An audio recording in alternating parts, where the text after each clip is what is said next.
Story 1. Not going to the emergency room after a fall at work.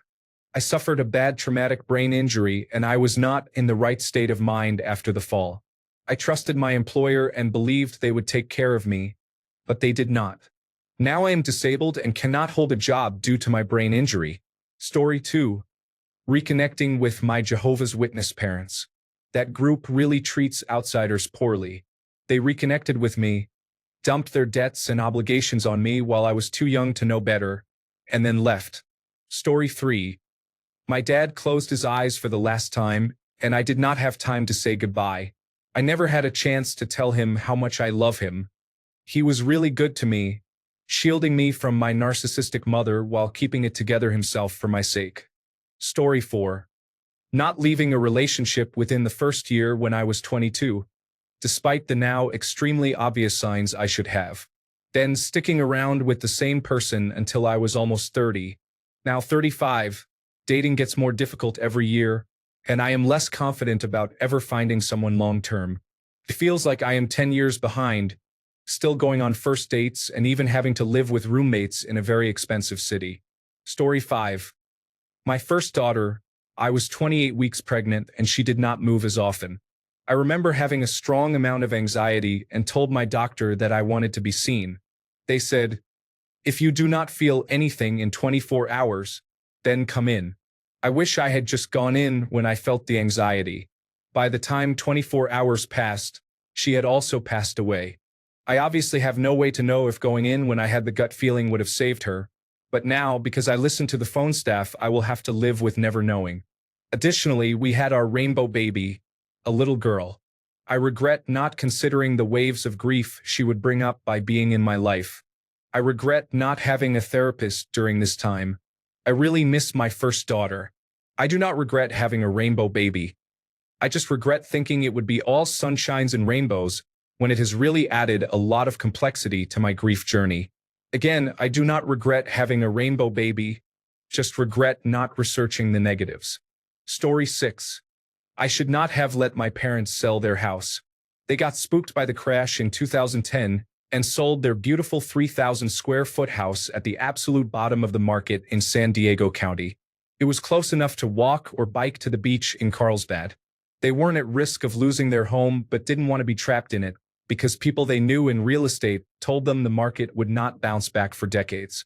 I was adamant it was a terrible idea to sell and rent, but backed off because they had more life experience and it was their house after all. Had I pressed a little more, I know they would have stayed. They now rent an apartment because they waited too long to get back in the market, largely because they lost money selling their house, and I feel like it completely changed the course of their lives and our family's lives. The house they bought for $300,000 in the 1990s is now worth about $2 million. Now I get to watch my parents live in an apartment with skyrocketing rent, while most of their friends and family are out traveling and have vacation homes simply because they held on to their properties. It is absolutely soul-crushing to see. My mom told me she still occasionally cries herself to sleep over it. Their monthly payment was $1,500 a month for a big house near the beach because they got in early, and now they are paying $3,000 a month for a small apartment far from the beach. They just destroyed their lives and retirement all on a fear-based whim. Story 7. I turned down a surgery that would have prevented everything I am going through now. That is significant. Story 8. Huge inevitable fallout with my brother resulted in us not speaking for a few months. During that time, he took his own life and I never got the chance to resolve things with him. Story 9. My dad was in hospice for 2 weeks. He had stage 4 cancer and had been declining for 7 months. I was there every day with him. The day before he passed, my friend, who is a registered nurse, came to visit. She told me to stay with him that night because his time was near. I didn't stay because I was scared, in denial, and I didn't want to lose him. I went home with my husband that evening. The next morning, we were heading out to meet my mom for breakfast since it was Mother's Day. On the way, I got a call from the hospice center notifying me that he had passed. I should have listened to my friend. I should have stayed. I should have held his hand. I should have told him I loved him. There is so much I should have done. But I was scared and in denial. I regret it every day, and it has been 9 years since. My husband says I did everything right, He tells me that I said everything I could, but that time frame is a blur to me because of all that was happening at the time. I miss my dad. Story 10. Right now, it is the immense, catastrophic series of failures involved in my partner looking for a job. My own career has had its share of difficulties too, but I think it was more diluted and less obvious. We hit rock bottom with her trying to pursue her career, sadly. Although none of it was her fault, we just encountered completely horrible people at all stages and positions. Story 11. Leaving my purse in the grocery cart for a few seconds while loading the car. I turned around and it was gone. It had a priceless gift from a departed, beloved family member inside. Story 12. There are a few. Most involve me being an absolute jerk, and I deeply regret every single one of them. One that is totally different from this is not taking the opportunity to start my acting career earlier. Unfortunately, it is what it is. There is no point in dwelling on what ifs. Story 13. Letting my ex-husband back into my life, he made sure to ruin any existing trust in men, relationships, and my self-confidence. I am almost certain he made it his purpose to break my heart in as many ways as possible. Story 14. Trying to stop a quarry. The townspeople did not want it, and I suggested seeing if the land itself held historical value. So I started researching it. Within a day, I had discovered that the farm where the quarry was proposed to be built used to be the headquarters of the reformers prior to the Upper Canada Rebellion in 1837. Many historical figures had delivered important speeches there. Then I discovered who had owned the farm, the family of famous director James Cameron. He had spent every summer of his youth on his grandparents' farm, which was now set to become a massive quarry. Turns out he named a character in Titanic after our town, Cal Hockley. So I dug deeper. It turns out that in the cemetery next to the farm, where all the Camerons are buried, there are two other graves next to the Camerons. Jack Dawson, the name of the main character of Titanic, and another grave of a family named Titanic. At this point, I knew the farm must have meant something to Cameron, so I reached out to him to tell him what was going on. I spoke with his management team, who understood the situation but told me that Mr. Cameron did not want to be involved in stopping the quarry. I did not like that answer, so when Cameron came to Canada to pick up an award, I drove 6 hours to the award ceremony to protest it. Eventually, Cameron left the building, saw me, read my sign about saving his family farm, and his jaw dropped. He was ushered into an SUV and driven away, but at least I knew he knew. I continued fighting against the quarry and managed to get the farmhouse saved, if not the farmland. I later received a direct message from Jim Cameron saying they were aware of my actions and appreciated them, whether or not it was legitimate. At the end of the day, the whole thing cost me my sanity. I became obsessed with saving this farm that James Cameron was influenced by, but not enough to speak out. It has taken me a couple of years now to realize that all the coincidences and connections cannot save the day. I wish I had never gotten involved in the first place. Story 15. I grew up with 3 adults in the household, as one of my grandfather's brothers had some medical issues and lived with us. He was there before I was born, so in a way it was almost like I had 3 parents. The level of love I had for him was the same as my parents. When I was a teenager, we got into an argument over something trivial, mostly because I was a difficult teenager. It wasn't a big deal, but we didn't speak for a few days. During that time, when we weren't really getting along, he had a stroke and died a few days later in the hospital. Supposedly, he was doing well in the hospital and was due to be released, so my parents didn't take me. Then he had an unexpected complication that ultimately caused his death. I have always been haunted by the fact that one of our last interactions was an argument and that I didn't get a chance to tell him I loved him before he died. It has been over 30 years, and even thinking about it nearly brings me to tears. Story 16. Flunking out of college for a management job and wanting to have fun. In the blink of an eye, 10 years have gone by. I am behind and starting now instead of having a full career. Story 17. Getting into a fight with a bully and having my nose hit has caused me severe difficulty breathing and sleeping properly. I do not have the budget for surgery, so I am stuck with this difficult situation where I can barely breathe and barely sleep. Story 18. After my father had a heart attack, He was rendered brain dead and kept in the intensive care unit for a few days. Eventually, the doctors determined there was nothing they could do for him, so we took him off the ventilator and waited for him to pass. He was stubborn as ever, though, and lasted much longer than we expected. Morning turned into night, and after a while, I was so tired and frazzled that I decided to go home and get some sleep. My brother chose to stay with him in case anything happened. He died during the night. My brother had to be there alone to watch our father take his last breath, and I was not there to comfort him. When my brother started drinking again, I could only blame myself for not being there to support him. Story 19. Getting back together multiple times with my ex who first cheated on me and was emotionally abusive sabotaged my mental health and caused me to miss out on many love opportunities because I was fixated on her for some reason. I am well over her, but looking back, I cannot help feeling like an idiot. I should have cut her off completely when she confessed to cheating. Story 20. I was not at home when my grandmother died. I was away on vacation and had a phone conversation with her the night she experienced a heart attack. She had recently received a pacemaker. She said she missed me and wanted me to return home. I laughed and reassured her that I would be back the next day. I had been away for 4 days by then, but we had never been separated before. Sadly, she passed away that night, and I never had the chance to embrace her again. She was like a mother to me, the most significant person in my life. Story 21. Getting addicted to Xanax. I am clean now and have been for going on 14 years. But for 3 years I was severely addicted to Xanax, for bars in particular.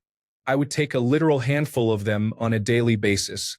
It ruined many relationships, I was homeless for a time, and also damaged my body in numerous ways. Story 22. Attending graduate school for the first time was really a series of mistakes. Choosing this specific graduate school for shaky reasons, not deferring when they told me 2 weeks before the semester started that my prospective advisor had been dismissed and that I no longer had funding and the degree itself. I think the biggest regret was choosing a state school over Brown University, partially because I was afraid that my working-class background would make me stand out. I ended up dropping out with a terminal Master of Arts and later earned an online Master of Library Science in Data Analytics. It was a much better choice in terms of career progression, stability, affordability, and sanity. I started in the spring of 2020, so the timing was perfect. Story 23. Not getting Bitcoin mining software working on my personal computer and giving up rather than spend another hour figuring it out. Story 24. Hard to say.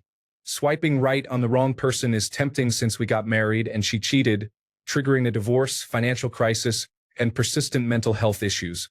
But the good times were the best of my life, and I love our son deeply. It is strange that a simple thumb swipe can cascade into defining so much of your life. Story 25. Not necessarily one event, but staying in relationships for too long.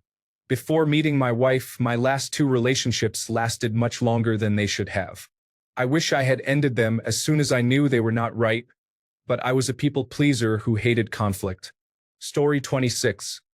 I wish I had stayed in high school, graduated, and gone straight to college. I should have been more focused on building a good future for myself. Story 27.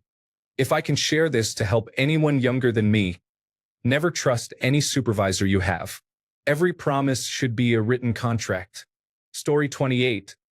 I really should not have gone with my sister to the convenience store one day when I was 15.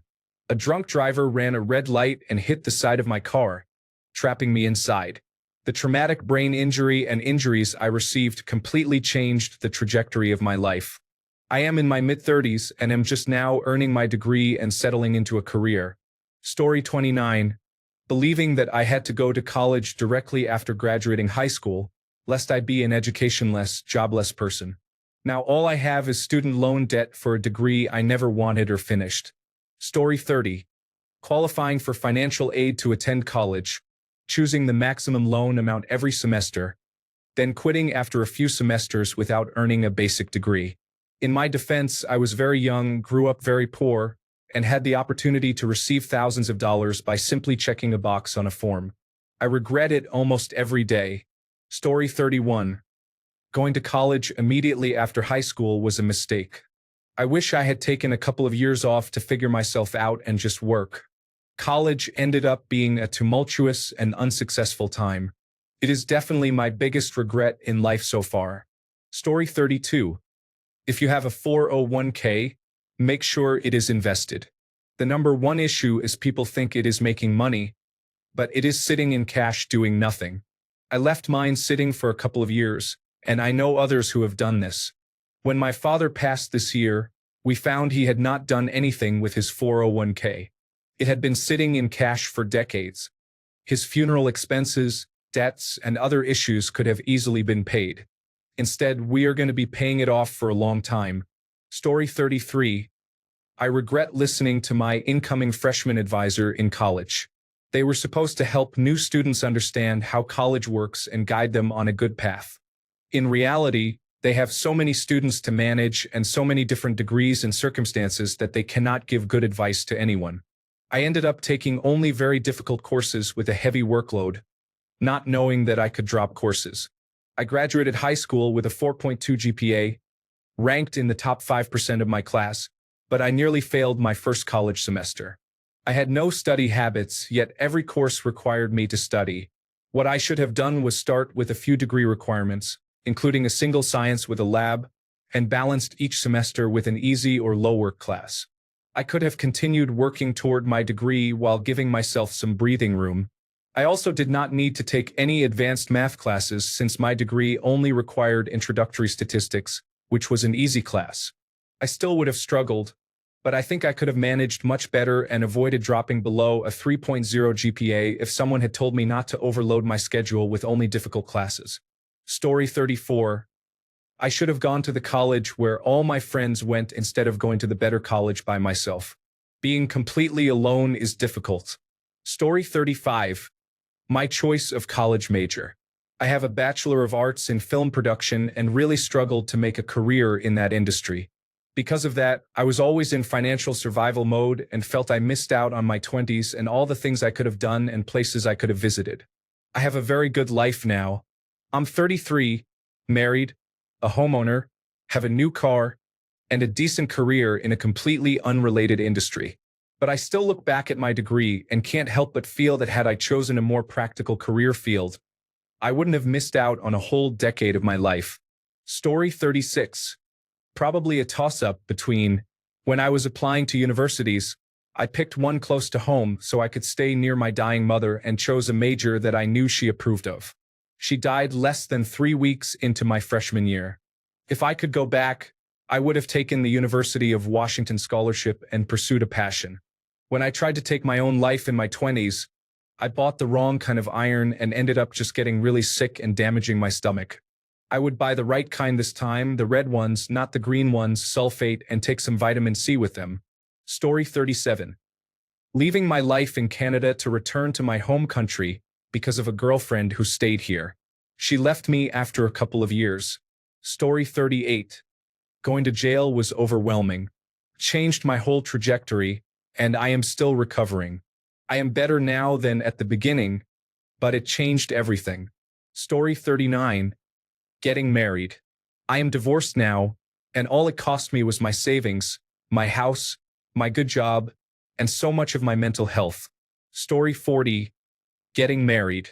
It has been 7 years since it fell apart, and I still have not recovered or figured out how to stop blaming myself entirely for it and for ruining another person's life for 8 years. I fear this will haunt me for the rest of my life, and I will never be able to find a partner. Story 41. The way I attended college brings many regrets. I chose to go to a private religious university for my first 2 years. The only upside was that my father was wealthy enough to pay for everything, including room and board. At the time, we were both religious, but not anymore. It was easy to make friends there. I changed my major several times. I also chose to attend only small colleges and took many online classes, especially during my last undergraduate year and throughout my graduate degree. I now wish I had gone to a larger state school and taken almost all classes in person, except for part of graduate school before 2020. That experience would have been more fun and provided more social and dating opportunities, especially if I had joined a sorority and attended more college events. My associate degree was in general business, my bachelor's degree was in liberal arts, and my master's degree was in marketing research. However, I wish I had known about and majored in fashion merchandising, which I now plan to pursue by returning to school to earn a certificate. It is better late than never. Story 42. I hated my college, but I think I would feel less shame if I had finished it anyway. However, I would be in more debt. Story 43. Not the biggest, but I'll give a recent one. I was driving back from work, immensely tired from an hour-to-hour busy workday. I made it to my apartment complex when a lady in front of me honked to stop my car. I braked, and there I saw a cute bunny crossing the street. It was so small and came quickly. I definitely could have hit it. After it quickly crossed, I was still very tired from work that day, so I continued driving without even caring about what happened or giving the lady in front of me a thumbs up. I was very ashamed of it, but it's okay. I forgive myself because I was tired. Most of the time, work doesn't get to me, but yesterday it did. Next time, I will always give props and a thumbs up and appreciate the kindness she showed. Story 44. University. I had a great time meeting my wife and earning a degree, but also a difficult time making very few friends and not going out enough. I partly blame it on the pandemic, but mostly on the fact that I was pursuing a computer science degree. Story 45. I didn't pay for a girl at the movies when I was in 7th grade. I am 36 now and will regret that until the day I die. Story 46. Commenting here something that was not problematic at all and getting banned. Does anyone know how to get my account back? Story 47. I borrowed money to bet on a fixed soccer match that ended differently, and I am still paying off the debt. Story 48. I wish I had moved away in my 20s and created the life I wanted instead of staying in a toxic environment with my family. It took a lot of time to heal and undo bad behaviors I was taught. Story 49. Screwed my life up by sending a few stupid messages to a coworker. Got my partner disappearing from my life in 30 minutes. And I still cry every night. Story 50. Buying my first house. I do not regret buying a house but wish I had been firmer with my significant other and bought the house I really wanted, or at least any other house than the one we did. Story 51. I wanted to use the same online chat room as my sister when I was growing up. I was groomed into a relationship with an older man for several years, which started my downward spiral of depression and suicide attempts. It ended up ruining my academics and I dropped out of college. Now, I feel like a failure as an adult with only entry-level jobs. Story 52. This is not much compared to other posts, but in December 2019, my friends and I were planning a trip to Kyiv. We decided not to go because we also had a trip to Vietnam and Thailand planned for the summer, so we thought it would be better to save money for that. Obviously, the Vietnam and Thailand trip did not happen because of COVID-19, and it looks like I will not be able to see Kyiv anytime soon. Even if I do, the city will be recovering from the war. Story 53. Dating my ex. It was a very long-distance relationship with me in Louisiana and her in Nova Scotia. I was young. We were each other's first everything. I felt obligated to stay even when signs showed we should have broken up. We had always planned for her to move to me. I worked on getting things set up so she could just pack her stuff and leave. She was not close to her family, while I come from a large, close-knit Italian family. I witnessed the stress and anxiety she experienced going through college, while I worked to establish a comfortable home for her. After she graduated, she struggled for 2 years deciding whether to move or go back for her master's degree. Then one day, she asked if I would move to Canada instead, to which I said no. Our relationship was mostly online and through text, although we did see each other 2 or 3 times a year in person for about a week to 10 days each time. During that period, I became severely introverted and depressed, lost friendships, gained 100 pounds, and developed many bad habits. All this for her to say that the plans we had both agreed on no longer worked for her. She broke up with me on my 25th birthday. I'm almost 33 now, have been on exactly 2 dates since then, fear commitment, have 0 prospects, and genuinely fear ending up completely alone in the future, while my friends and family get married and have children. I want nothing more than a family of my own, but I am also utterly terrified of the idea. Story 54. My mom passed away from brain and lung cancer 3 days before I graduated from college. My college was an hour away, but still close enough to visit when I could. My mom was in hospice, and we knew it could happen at any time. I got a call one day at 3:30 in the morning from my sister telling me it was time. I got out of bed, took a quick shower, got dressed, and drove as quickly as I could to hospice. When I arrived, my sister and aunt met me at the door and told me I had just missed her by 5 minutes. To this day, I regret taking that shower. I walked into her room after she had passed, and rigor mortis had already set in. That image of her is engraved in my mind, and I cannot get it out. Story 55. When Bitcoin was $800 around 2017, I had a friend really pushing me to buy. He was like, just buy one Bitcoin. I shrugged him off. I briefly thought about buying, but it felt like gambling, not an investment. I could have easily bought 10 Bitcoins. I had the extra money. Bitcoin is worth $109,310 right now. I am not 100% sure I would have had the determination to hold it, but I do wonder what my life might have been like. It feels like losing out on a lottery ticket that was in your hands. I asked the friend later via email if he still held on. He did not reply, probably for good reason. I know he is alive and well. Maybe he is rich. Who knows? Story 56. I should have started working earlier in life. I have had a lot of bad jobs and felt underpaid for what I was doing. Although my job still does not pay well, I feel like this is the most enjoyable and least taxing job for me. Story 57. Probably replying too quickly to that goodbye text. I could have worded things more clearly, and I left many things unsaid. Giving myself closure has been hard to accept emotionally, even though logically it ended long before. Story 58. Not finishing college. I thought I could get by with simple jobs like my grandfather did. That did not happen. Now I earn $28 per hour after years with my company, while my friends all upskilled and moved up in their positions. Now they are making $5,000 to $7,000 per month and are already well vested with their pensions. Story 59. I regret giving a lesser person a chance. When you extend a lifeline, some people do not know the difference between pulling themselves up and pulling you down with them. Story 60. Inviting this one girl over. I was sexually assaulted because I didn't understand consent. My mental development stopped at about 11 years old. It stayed that way until I was about 18 or 19. No one other than my family could really tell. I wasn't learning disabled, but mentally I was. I don't exactly blame her because she didn't know, and I certainly didn't know at the time. Story 61.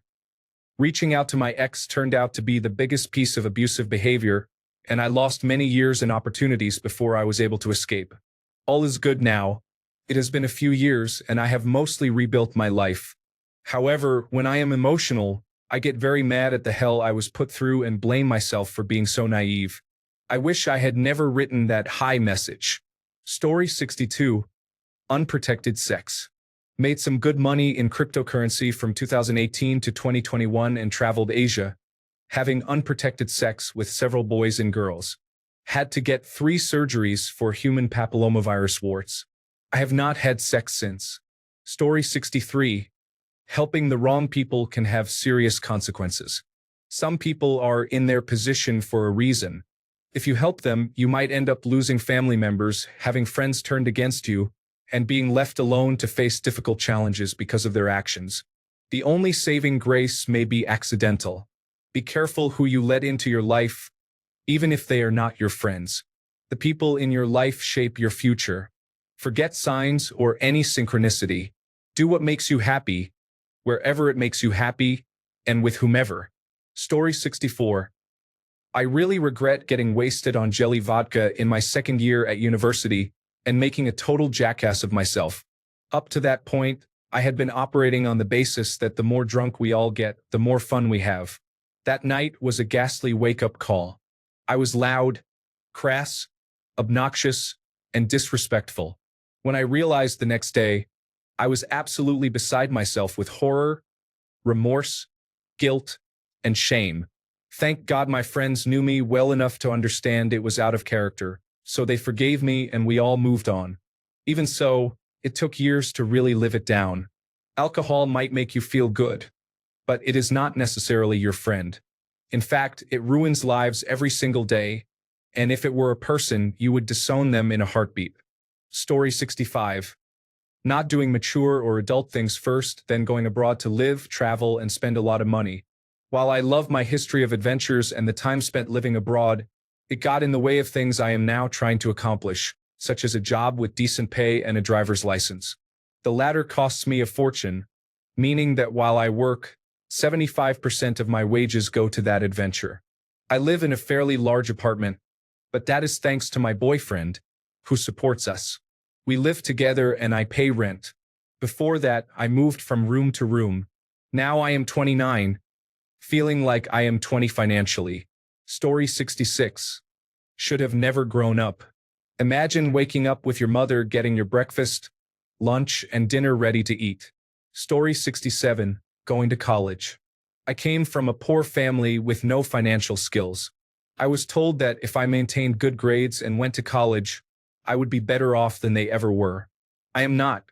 I am burdened with debt that will not be gone until I am 50. Story 68.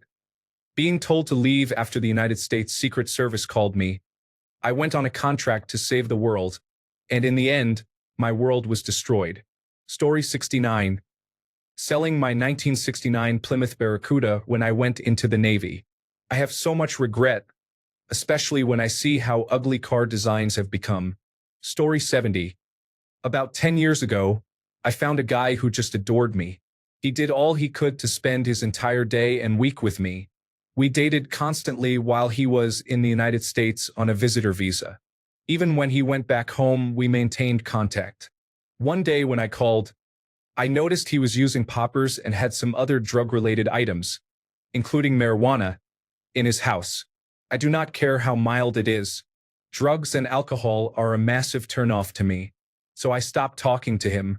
This is pretty much the only regret I have in life. Had I maintained contact, I probably would have found out that it was not a big deal. He could have quit, or I could have gotten used to it. I have not had a date since, and that definitely bothers me. Story 71. Probably that time I trusted a YouTuber's day trading for beginner's guide and turned $509 into $47 and developed a lifelong fear of candlestick charts. Story 72. Selling a house I bought on my own as a single male parent to move to Wisconsin with a fiancée because her mother was sick. The woman completely changed after 2 years. The entire relationship lasted less than 4 months after moving before it ended. It was abusive. She always treated me as second-rate and a nuisance, and was generally manipulative.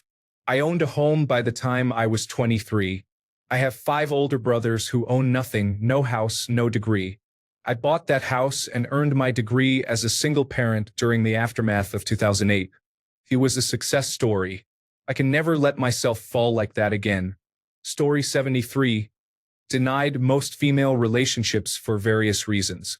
Now I am 40, single, and only have my dog. It is not too bad, but I really wish I had a family and someone to love. Story 74. Getting married to and having a baby with the wrong man was a mistake. He was a wolf in sheep's clothing and wanted to trap me, but I gave him custody. Story 75. Not a big event, but it led to significant consequences. I did not press further when I asked why my lesbian niece was on birth control. Story 76. Falling in love with someone who said, "I am bad at relationships," as if it were a fun little personality quirk. Story 77. Not making those YouTube videos. I am about half a year younger than Jacksepticeye, with the same humor, taste in gaming, and many similarities. The only real difference is I do not have the accent. Then I look at all the other YouTubers who fit in the same category. I could have been one of them. I could be rich playing video games for a living, but I did not like the sound of my voice when I first recorded it. Story 78. I dropped out of university a decade ago. I have not gained much momentum in my life since then. It feels like I squandered all my potential. Story 79. It has gotten better. The regret gets less each year. When my sister was dying, I was in 2nd grade. After staying in her room for hours, I left to play a game of Battlefront 2, original version. She died about 10 minutes later. I understand now that part of it might be that she did not want her older brother to watch her die. But it is still something that is hard not to regret. Story 80. My grandmother on my father's side had dementia. The week before she died, my father tried to encourage me to go with him to the care home to visit her. We had done this quite often, and every time it was very depressing and hard to deal with because she remembered us less and less. That week, I told my father I couldn't go. I think I just found it too much because I had a special connection to my grandmother. She taught me to read from a very young age. I knew it wasn't her fault, but the fact that she couldn't remember either myself or, worse, my father, her own son, really hurt. Now, knowing that she passed away the following week, I really regret not visiting her one final time with my father. Story 81. I wish I had gone back to school earlier and completed a full degree. My career is going very well right now, but it could have been much better. My work has selected me to receive funding to complete an Executive Master of Business Administration. It will be tough to get in without a full degree, and now I have a baby on the way while working full-time and attending school full-time. It will be a challenging 2 years. Story 82. Not going to see a doctor earlier will result in suffering from kidney failure for the rest of my now ruined life. Story 83. A drunk driver jumped a curb and severed my leg. They were able to save it, but I am not sure why. I have to drag it around. Sometimes I wonder if I would have been better off with a prosthetic. I see people with prosthetic legs who get around better than I do. Story 84. I stayed at a dead-end minimum wage job throughout my 20s because other places I applied to never called me back or tried to scam me when they did respond. I should have kept looking or at the very least joined the military. At least I would have had a pension. Story 85. On June 22, 2019, I stood on the edge of the St. John's Bridge in Portland, Oregon, from midnight to 3 in the morning, trying to convince myself to jump. My biggest regret is that I did not jump. My life feels like a waste of time, and I do not matter. Story 86. Falling in love with someone I've never talked to is emotionally draining. The worst part is that it's an open ending. You are always expecting something to happen, waiting for something you should not wait for. You are always looking for him outside. You are never fully relaxed. It is like a war within yourself between being over it and still believing something will happen. Story 87. I touched a woman inappropriately while she was asleep, and it happened multiple times. I got caught and apologized. It has been over 3 or 4 years now, but the guilt has not gone away. No matter how much time passes, the question still lingers. Why did I do that? Thinking about it makes my chest feel heavy. It was wrong, deeply wrong, and even if she forgave me, I do not think I have been able to forgive myself. Thanks a bunch for sticking around till the end of the video. Remember to subscribe, and until next time, stay awesome and goodbye.